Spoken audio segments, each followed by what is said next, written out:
My dear? It's Missy. How are you? You sound groggy. Heavy night? Just the same as always. You little tyke. You ought to stir yourself up a Bloody Mary, hair of the dog and all that. Get back in the saddle. I wasn't drinking. I wasn't drinking alcohol. Ah, I see. No judgment here, friend. And in terms of our little arrangement, I came into a large vatch of the nasty yesterday afternoon, and naturally you were the first person that came to mind when I thought about the notion of redistribution amongst the proletariat. What? I have a big batch of drugs for you to sell. Oh, cool. I feel I ought to warn you not to start pinching from your own supply, though, my dear.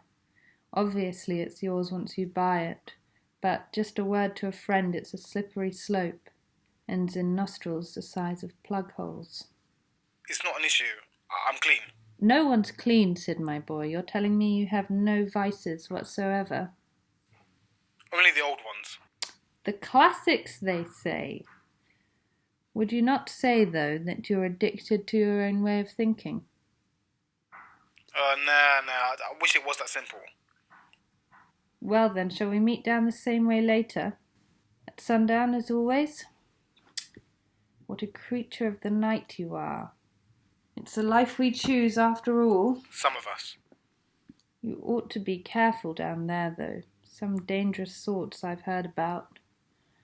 A chap told me last night about how he saw this quite stately-looking gentleman down that bit, by the alley and row houses, all suited and aristocratic-looking, and he'd apparently been spurned or rejected by this respectable gal, pious as anything she was, and he was drunk all over, purring up to her window from that alley, putting the whole street on edge, saying he was going to drain her blood and teach her the true way or something ghastly like that.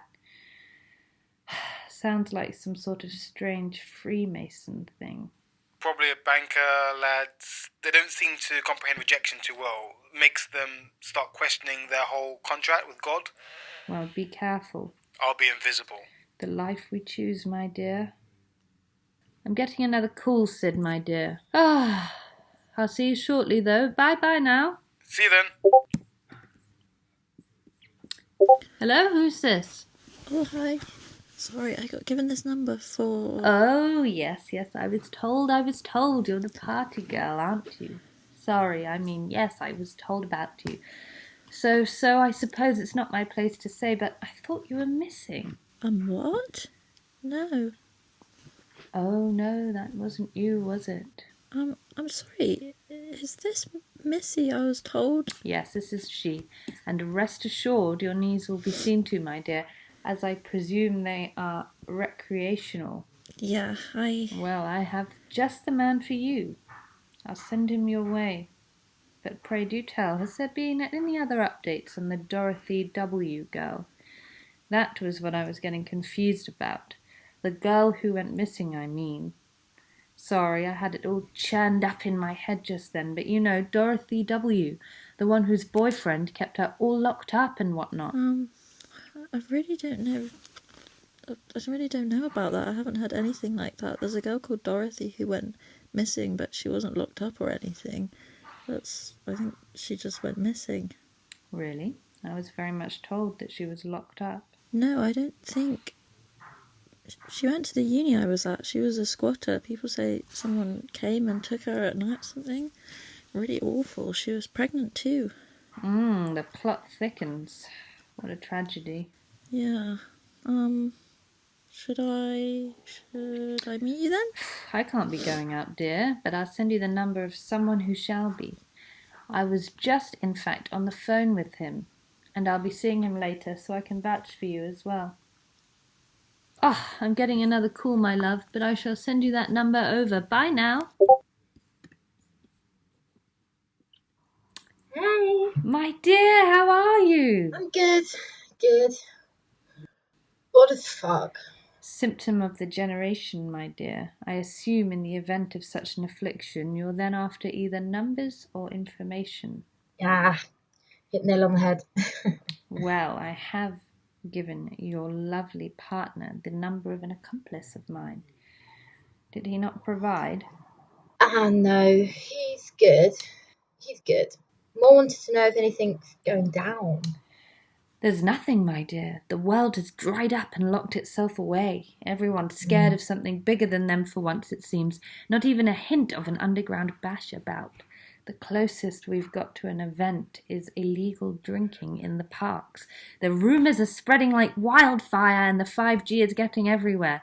And no one knows what to do. It's the death of disco, it's the death of rock and roll, and believe you me, the police will keep this going forever. It suits them to have everyone locked away, all safe and sound and pliant like taffy. God, I'm going crazy. I know, I thought of you when all the events were ebbing away. How are you supposed to survive without your sustenance? I'll starve. You could always renounce your ways. I'm reminded of a song by Pulp at the moment.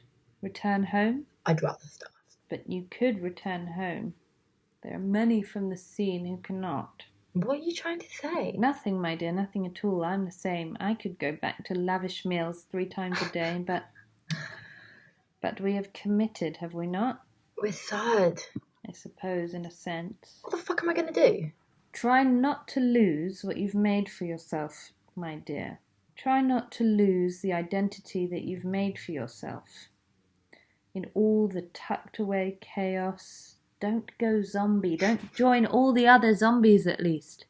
There are things worse than death. I know. Lovely. Well, we must meet up once this is all blown over. Bye-bye now.